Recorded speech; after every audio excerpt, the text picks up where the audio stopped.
মাহদিন। রাজনীতি করা, ইসলামী রাজনীতি করা আমার নবীর সুন্নাত। সুবহানাল্লাহ বলেন। মিল্লাত আবিকুম ইব্রাহিম হুয়া সাম্মাকুমুল মুসলিমিন। আমি বিএনপি করতে পারি, আমি জামাত করতে পারি, আমি আওয়ামী লীগ করতে পারি, আমি সরমনাই করতে পারি, কিন্তু মসজিদের কাতারে যখন দাঁড়াবো, ইসলামের কাঠগড়ায় যখন দাঁড়াবো, সকলে আমরা কি মুসলমান? সকলে আমরা কি? আমাদের ধর্মের পরিচয় নাম কি বলেন? মুসলমান আমরা। আমাদের ধর্মের নাম ইসলাম। ইসলামের রাজনীতি আছে, ইসলামী রাজনীতি সুন্নাত। সাহাবায়ে কেরামের রাজনীতি যদি আমরা করতে পারি, তাহলে রাজনীতিও আমাদের জন্য ইবাদত হয়ে যাবে। সুবহানাল্লাহ বলেন। তাহলে গোলামি করতে হবে কার? কোন দলের গোলামি? একটাই দুনিয়ার জমিনে দল আছে, একটাই সঠিক দল আছে, জান্নাতের দল আছে। সেই দলটার নাম হচ্ছে আল্লাহর দল। জোরে বলেন, কয় কিসের দল? আল্লাহর দল। ইসলামী হুকুমত যারা পরিপূর্ণভাবে মানে, তারাই হচ্ছে কি আল্লাহর দল। রাজনীতি কথা শুনলে আমরা ডরাই। কেন রাজনীতি কথা বলতে পারবে না? আমার রাসূল, আমার নবী, বিশ্বনবী মুহাম্মদুর রাসূলুল্লাহ সাল্লাল্লাহু আলাইহি ওয়াসাল্লাম রাজনীতি করছেন কি করেন? রাষ্ট্র চালাইছেন কি চালান নাই? আবু বকর চালাইছেন কি চালান নাই? ওমর চালাইছেন কি চালান নাই? আলী চালাইছেন কি চালিয়েন নাই? চালাইছেন। তাহলে রাজনীতি করবেন কি করবেন না? করবেন। কোন রাজনীতি? যেই রাজনীতি আপনাকে দুনিয়ায় মুক্তি দিবে, আখিরাতেও মুক্তি দিবে। আজকে তো দুনিয়ার জমিনে 1000 টাকার বিনিময়ে, লক্ষ টাকার বিনিময়ে, কোটি টাকার বিনিময়ে মুসলমান ঈমান বিক্রি করে দেয়। আছে না নাই? জোরে বলেন। এক কাপ চায়ের বিনিময়ে ঈমান বিক্রি হয়ে যায়।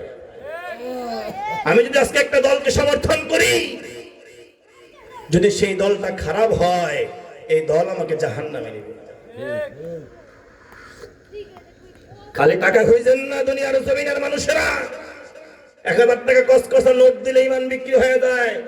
খারাপ না ভালো, এই দল ক্ষমতায় গেলে মানুষ খুন করবে, হত্যা করবে, গুনাহগার করবে, মদ খাবে, জিনা করবে, এই পাপের ভাগী আপনি হবেন।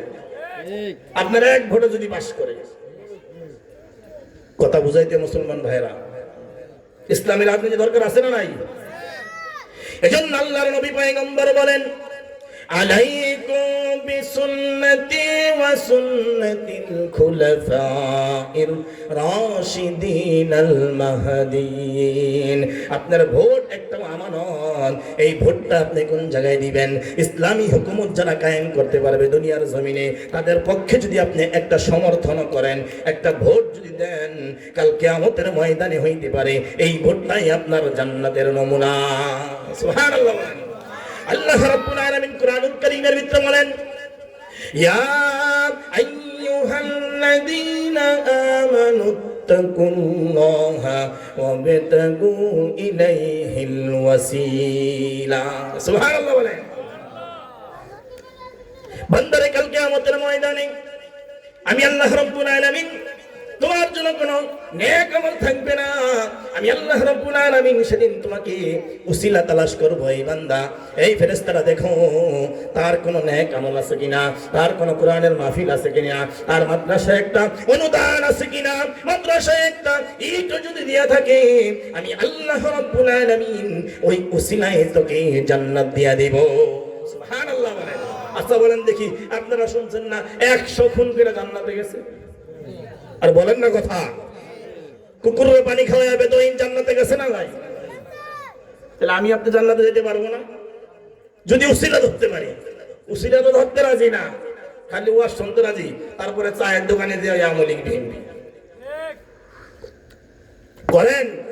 যেই দলই করবেন, যদি ইনসাফের দল হয় তাহলে করতে বাধা নাই। আসুন মুহতারাম হাজিরিন, যেটা আমি আলোচনা করতেছিলাম, যে গোলামি করতে হবে কার? আল্লাহ। আর একমাত্র গোলামির নাম হচ্ছে আল্লাহর কাছে আমাদের পাওনা হচ্ছে নামাজ। কি পড়তে রাজি আছি না শুনতে রাজি? মাশাআল্লাহ, যারা এখানে আছি, এখনো যারা ঘরে বসে আছেন, আসুন অল্প সময় কোরআনের আলোচনা শুনি। আমাদের ওদিকে আরো বেশি মানুষ হয়, কমসে কম 300, 400, 500 ওদিকে খাবারের আয়োজন থাকে, এজন্য আসে। আপনারাই যারা আছেন এরাই খাঁটি মুসলমান। সুবহানাল্লাহ। আল্লাহ তুমি এদেরকে কবুল আর মঞ্জুর করো। যেটা বলতেছিলাম,